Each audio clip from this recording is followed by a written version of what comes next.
Sensei, request your present immediately. My disciples, I'm glad you've come. It's with concern with the dojo. You see, I'm getting old, weak, and feeble, and I'm in need of a successor. That's why I request Gats as my successor. Gideon, come here. Master Sensei, why do you choose him out of all the people, the long-haired freak, to become the heir of your dojo? I am more superior than he is. I'm not lazy. I train every day, Master.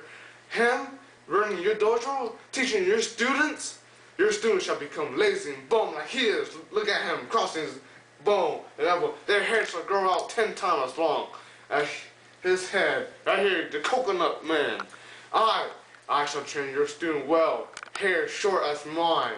They shall become stronger and well better trained than any other disciple in any other school there is. At least I don't babble like a baboon. Babble like a baboon? Are you trying to say I'm weaker than you is? Are you trying to say that you are my superior? We shall see about this on the battlefield. Get ready for your death. Go. I accept your challenge. Alright.